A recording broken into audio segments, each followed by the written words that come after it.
పంచుకుందాం.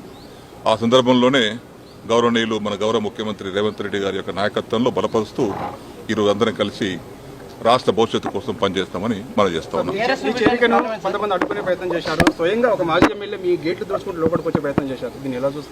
ఒక్కొక్కరి అభిప్రాయం ఒక్క తీరు ఉంటుంది.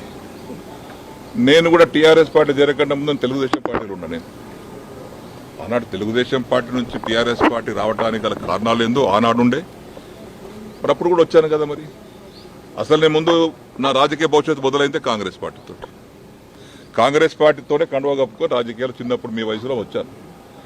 మళ్ళీ కాంగ్రెస్ పార్టీ తెలుగుదేశం పార్టీలో 27 సంవత్సరాలు ఉన్నాను. దాని తర్వాత టీఆర్ఎస్ పార్టీలో ఉన్నాను. ఇప్పుడు చివరగా రేవంత్ రెడ్డి గారు చేస్తున్నటువంటి కార్యక్రమాలకు నేను మెచ్చి నచ్చి ఆకర్షితులై వారిని బలపరచాలి, వారి నాయకత్వం బలపరచాలి.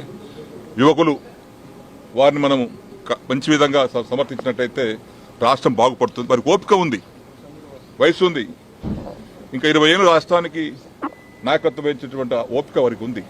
అటువంటి వారిని మనం ప్రోత్సహించాలి. మాకేం అవసరం లేదు, మా వయసు అయిపోయింది, మేము ఇంకా పదవుల కోసం దానికోసం దీనికోసం కాదు. పనిచేసేటువంటి నాయకులను సమర్థించాలి గట్టిగా మనస్ఫూర్తిగా ఉద్దేశంతో వారి వెంబడి ఈరోజు రావడానికి సిద్ధపడ్డాను. వారిని కూడా భగవంతుడు ఆశీర్వదించాలని ఆశీర్వదిస్తా ఉన్నాడు. దేవతల పైనుంచి నిజమే చూడండి, ఎంత శుభ సూచకమా. కాబట్టి భగవంతుడు ఆశీర్వదిస్తున్నాడు. కాబట్టి వారి నాయకత్వంలో నేను పనిచేయడానికి సిద్ధంగా ఉన్నాను.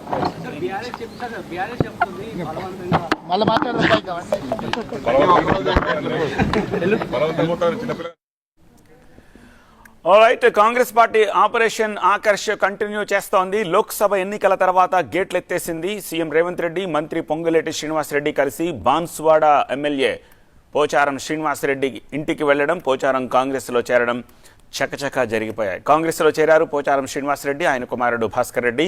కండువా కప్పి పార్టీలోకి ఆహ్వానించారు ముఖ్యమంత్రి రేవంత్ రెడ్డి. అలాగే పోచారం శ్రీనివాసరెడ్డి కూడా ముఖ్యమంత్రికి కండువా కప్పి గౌరవంగా చూశారు. పోచారం శ్రీనివాసరెడ్డికి ఒక సముచితమైన స్థానం, గౌరవం ఇస్తామంటున్నారు రేవంత్ రెడ్డి. కాంగ్రెస్ పార్టీలో పోచారం చేరినట్టుగా అఫీషియల్ అయింది.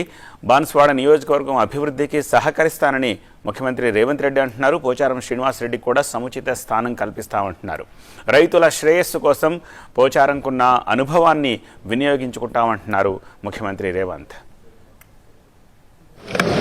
అభివృద్ధి సంక్షేమం విషయంలో మొదటి నుంచి పాటుపడి వాళ్ళ పక్షాన నిలబడ్డ పెద్దలు పోచారం శ్రీనివాసరెడ్డి గారు ఈ ప్రభుత్వంలో భాగస్వాములై రైతుల సంక్షేమం కోసం ప్రభుత్వం చేపట్టే చర్యలలో భాగంగా వారి సలహాలు సూచనలు తీసుకుంటే తెలంగాణ రాష్ట్ర రైతాంగానికి మేలు జరుగుతుందన్న ఆలోచనతోటి వారిని కలిసి ప్రభుత్వానికి సహకరించి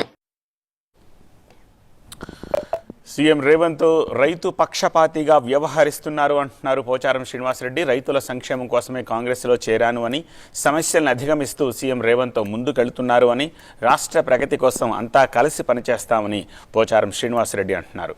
నా రాజకీయ భవిష్యత్తు కాంగ్రెస్తోనే మొదలైందని గుర్తు చేశారు ఆయన.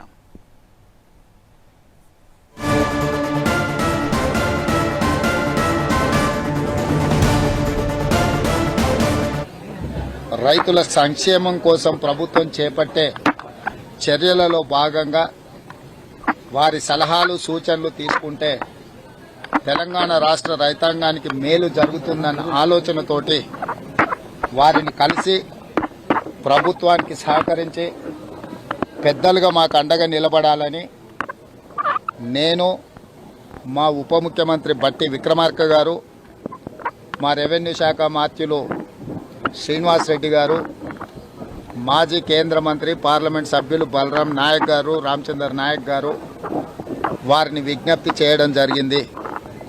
వారు మా ప్రభుత్వం తీసుకుంటున్న రైతు మేలు జరిగే నిర్ణయాలను వారు ఇంకా ప్రోత్సహించడానికి ఈరోజు మంత్రివర్గంలో రైతు రుణమాఫీ విషయంలో జరగబోతున్న నిర్ణయాలను దృష్టిలో పెట్టుకొని మాతో చేరి ఈ ప్రభుత్వంలో భాగస్వాములై రైతులకు మేలు జరగాలని ఒక నిర్ణయానికి వచ్చి వారు ఈరోజు మాకు సంపూర్ణంగా సహకరిస్తూ మాతో